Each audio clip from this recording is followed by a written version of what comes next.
আসসালামু আলাইকুম everyone, welcome back to my channel.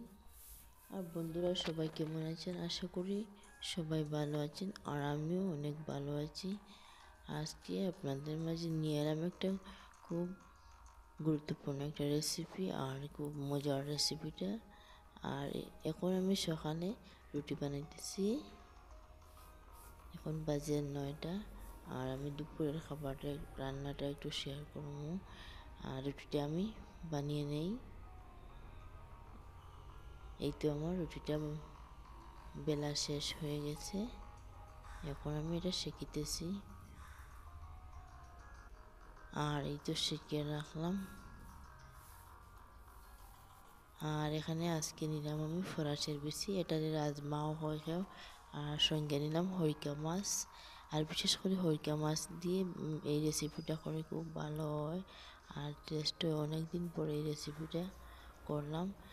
মানে কাঁচা বিচি দিয়ে আর হরিকা মাছ দিই। বিচিতে সবসময় থাকে কিন্তু হরিকা মাছটা পাওয়া যায় না। আর হরিকা মাছ হইলে তো বিচিতে খাচ্ছে খাওয়া যায় না, তাই আজকে মনে করলাম একটা রেসিপি শেয়ার করি। আর এখানে লবণ হলুদ দিয়ে আমি এটা একটু ম্যারিনেট করে রাখবো। ম্যারিনেট করে রাখিয়ে তারপরে আর এই মাছটা দিয়ে বিচিটা খুব মজাও হয়। আর এই তো ম্যারিনেট করে রাখলাম। আর এখন আমি মশলাটা কষিয়ে নিলাম, পেঁয়াজ আদা রসুন বাটা, মশলা মরিচের গুঁড়া একটু দিলাম, হলুদ গুঁড়া জিরা। আর এখন বিচিটা আমি দিয়ে দিলাম।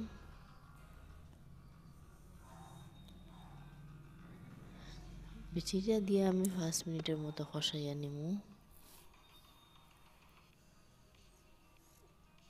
আর এখন আমি এটা ঢাকিয়ে দিলাম। আর বিচিটা এখনও সেদ্ধ হয়নি, আবার একটু নাড়াচাড়া করে দিলাম।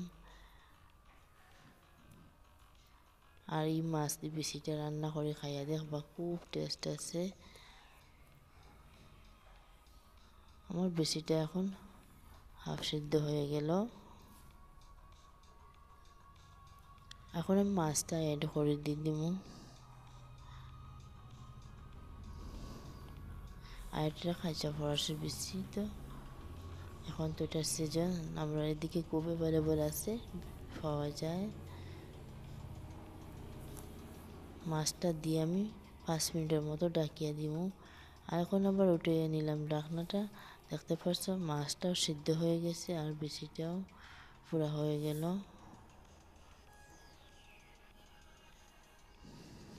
এখন আমি একটু ঝোল দিয়ে দিলাম।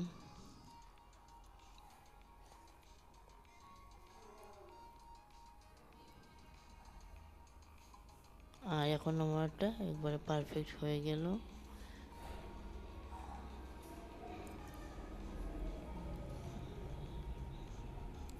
এখন আমি একটু ধনিয়া পাতা দিয়ে দিলাম। আর এই শীতের দিনে ধনিয়া পাতা তো সবার ঘরে থাকে। দিয়ে একটু নাড়িয়ে মিক্স করে দিলাম। আর হয়ে গেল আমার এই রেসিপিটা, খুব সুস্বাদু একটি রেসিপি। এখন আমি দুপুরের বিচিটা রান্না পরে আবার একটু ভাজি করলাম।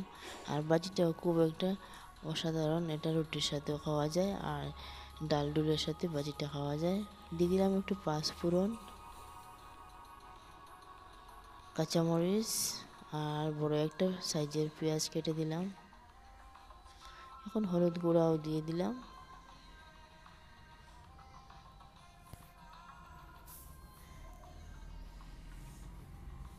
পেঁয়াজটা আমি ভেজে নিলাম হলুদের গুঁড়া দিয়ে। আর আজকে ডাল বানালাম তাই একটু সাথে ভাজি বানালাম, বাচ্চারা মাছটা দিলে একটু কম পছন্দ করে। আর এখন দিয়ে দিলাম আমি কাঁচা সবজিগুলা আর লবণও দিয়ে দিলাম। আর একটু নাড়াচাড়া করে ভালোভাবে মিক্স করে দিব।